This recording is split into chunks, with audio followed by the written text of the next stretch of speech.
I was mowing the lawn when out of nowhere I felt this searing pain in my toe, almost like someone had shoved a blowtorch right at it. I looked down and there he was, this tiny little creature just sitting there, probably as startled as I was. I figured he was just defending himself, so I carefully placed him back in the grass and kept going. But the pain, it didn't go away. In fact, it kept throbbing, and now I'm seriously wondering if I need to head to the hospital. The way it feels, it might just be worse than I thought. I'm not sure if I should be worried about venom or if I just need to wait it out. What do I do? Anyone know what kind of bug this is? It's called a red velvet ant. The nickname cow killer comes from the intense pain its sting causes, though, to my knowledge, they don't actually kill cows. It's actually a wingless wasp, and instead of biting, it stings with a long stinger that delivers a very painful experience. A friend of mine suggested I try icing the sting and taking an antihistamine, just in case I have an allergic reaction. She also mentioned that I probably won't need to go to the hospital unless the reaction becomes severe. So, I was out in the garden in eastern PA, just minding my business, when out of nowhere, this little bastard stung me. The pain hit me like a freight train, and I swear, I almost dropped everything. Now, I can't stop thinking about what kind of creature did this to me. I need a name for this little pain inflictor, something I can blame for all this discomfort. Anyone know who this guy is? What's his name, and do I need to worry about it more than just the sting? It's a female horsefly. They feed by using a saw-like appendage in their mouthparts to slice through your skin and then suck up the blood with anticoagulant saliva. While the bite is painful, horseflies don't typically spread serious diseases to humans. They don't sting, but their bite is definitely unpleasant. They're especially a nightmare for tree planters, right up there with bears and mountain lions as some of the worst pests to deal with in the wild. I found this little guy at the door to my office in southwestern Missouri. He just sitting there, hardly moving.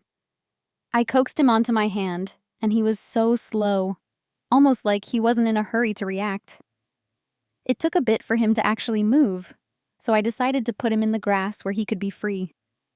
Anyone know what this slowpoke is? Those are cicadas. They're incredibly beautiful and docile creatures. When they emerge from the ground, they basically spend their time in non-stop mating before they die in just about 3 weeks. It's quite the short life cycle, or lack of one, depending on how you look at it. Wee wee wee. I know the noise can be off-putting to some, but it doesn't bother me. I think it's because the frequency matches my tinnitus, so it just blends into the background for me. I found this bug on my bathroom floor, and I have no idea where it came from since I don't have any animals or other people in my house. It looks a bit unusual, and now I'm wondering what it is, and more importantly, if it's dangerous. Does anyone know what kind of bug this is? That would be a tick that's finished feeding. It's definitely the tickiest of the ticks. This fat monster is so full he can barely move. Last year, one of my friend's dogs got anaplasmosis from a tick, and this year, another dog got both anaplasmosis and Lyme disease. Seriously yucky stuff. If you have animals, make sure to put them on preventative flea and tick treatment to avoid these issues.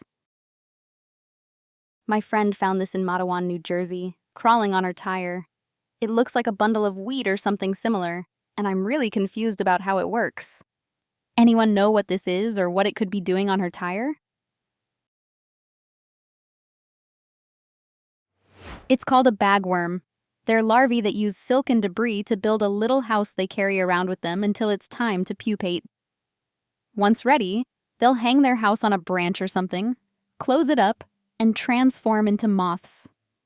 The ones around where I live prefer pine needles for their homes. Each one looks different because they use whatever is available in their environment to build their houses. This one has the cutest home I've seen so far.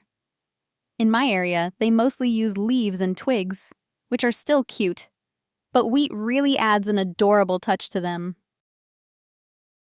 I found the slimiest thing I've ever touched today. It didn't seem too keen on being touched, but for some reason, it crawled onto my hand on its own. I had a hard time getting the slime off afterward. I tried using a card to pick it up since it was right in the middle of the sidewalk, but it ended up leaving its slime trail all over my hand. Any idea what exactly this slimy creature is? It's a sluggy, sluggish slug. I'm tempted to call it a leopard slug, but the spots are smaller and less frequent than usual. Of course, regional variations exist. This one is likely Limax maximus, literally biggest slug, also known as the great gray slug or leopard slug. The adult slug can range from 3.9 to 7.9 inches in length and typically has a light grayish or gray-brown body with darker spots and blotches. However, the coloration and patterning can vary quite a bit across individuals. One of the most fascinating things about this species is its unusual mating method. The slugs use a thick thread of mucus to suspend themselves in the air, often hanging from a tree branch or other structure. Originally native to Europe, this species has spread across the world, with its first discovery outside Europe in Philadelphia, USA, in 1867. My friend and I found this giant bug in the water at a waterfront house. It looks kind of like a cockroach, but way more intimidating. We found it in the water, so we think it might be called a water bug, but we're not sure. Does anyone know exactly what it is? That is a giant water bug. Be careful as they have a very painful venomous bite. They can also fly. Other than that, they're pretty cool. They literally have an ass snorkel that lets them hang out just under the water surface and wait for prey. I just looked up giant water bugs, and they are described as voracious hunters that hunt ducklings, snakes, turtles. They are the largest insects in the order, Hemiptera.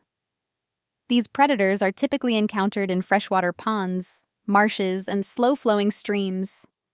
Most species are at least 0.8 in long, although smaller species, down to 0.35 in, also exist. The largest are members of the genus Lithocaris, which can exceed 4.5 in and nearly reach the length of some of the largest beetles in the world.